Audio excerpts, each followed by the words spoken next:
Welcome to the Capula podcast, Ultimate Exchange. My name is Maria Carroll and I'm the Learning and Development Manager here at Capula. I'm here today to talk to Rebekah, who recently graduated from her Embedded Electronics degree at Staffordshire University. Hi Rebekah, thanks so much for joining me today.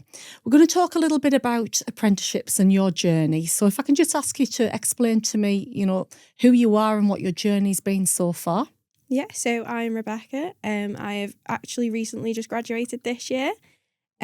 So I've done the Embedded Electronics course. That was 5 years course, so it's quite long, but Wow. Finally graduated, so can't complain there. So I actually started off on shop floor when I first came. So I think it was about a year there, so obviously getting a bit of hands-on experience. I then moved into software in the nuclear department, which I honestly just fell in love with. Like, that was my job instantly. I just knew it straight away. But of course, with the apprenticeship, you have to do hardware stuff. So I then moved on to a different project in nuclear to do hardware. Mm-hmm.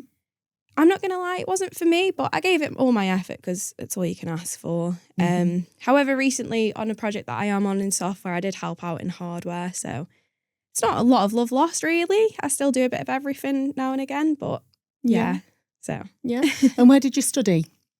Staffordshire University. Staffordshire University. And how did you find that balance in sort of work with learning at university? Yeah, it's quite hard sometimes, quite intense.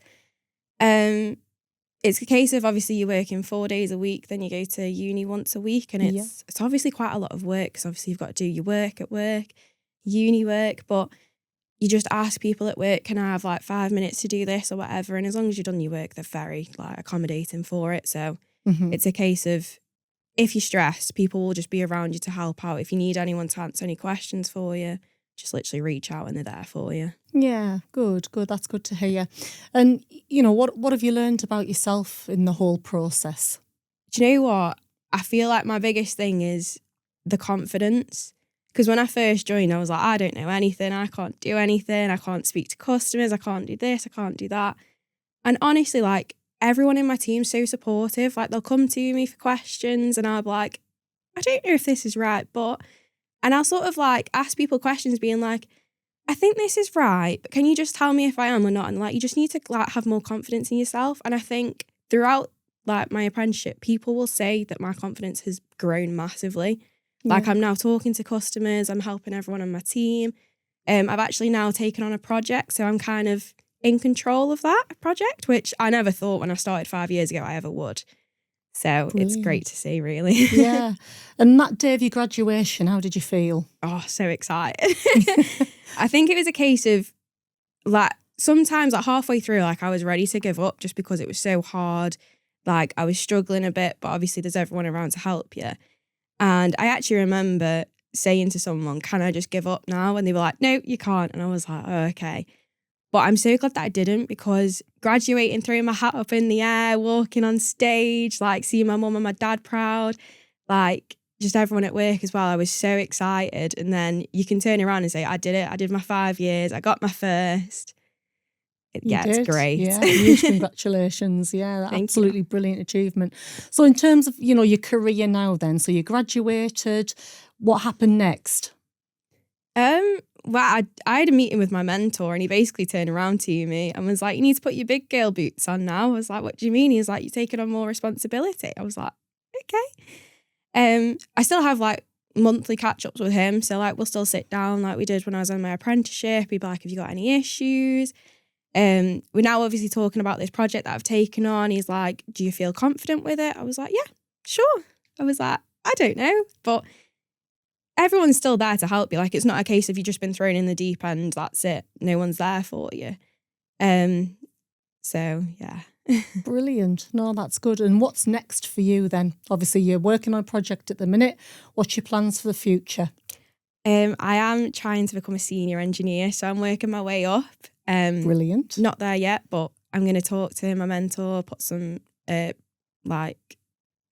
in about what's going to happen. And then also I'm hopefully going to take on an apprentice this year, mentor them, help them through the journey like my mentor helped me. Brilliant, yeah. And how will that make you feel, having that opportunity to change somebody else's life? It'd just be amazing because obviously I've been through it. Like I know the struggles, I know the ups, the downs that you can have. Mm-hmm. And it's just like about supporting someone, making sure that they feel comfortable, feeling like it's a safe space to come, because work can be like the best place ever. But it's about finding where you feel comfortable and having that support. And if you've got no one to support you, you're just going to feel a bit like a lost fish in the sea. Mm. So it's a case of like guiding someone through it and making sure that they feel okay. Yeah, brilliant. So, Rebekah, why do you think an apprenticeship is such a good way or a strong pathway into engineering? I think obviously university is not for everyone. Like I never wanted to go to university because I can't sit down long enough to listen to a lecturer. Whereas obviously when you do your apprenticeship, you're learning on the job, so you're getting your hands-on experience that you want to do so you can progress happily in work, but you're also getting the educational side as well. Mm-hmm. And obviously you don't have to pay for it, so you're not going to be out of pocket with obviously going to university. Yeah. So it's a case of you get the best of both worlds really, and then obviously you can come out, you can say you've graduated, you got your degree, but at the same time you've got your job at the end of the day as well. So Absolutely. So if you had one piece of advice to give to somebody thinking about an apprenticeship, what would that be? just go for it. I mean, you're not going to lose out on anything. Give it your best shot. Just literally take every opportunity that you're offered, because you're never going to get this opportunity ever again from someone else. So go for it. Yeah, brilliant. Well, Rebekah, thank you so much for joining me today. It's been a pleasure talking to you, and I wish you all the very best for the future. Perfect. Thank you. Thank you for listening to our podcast.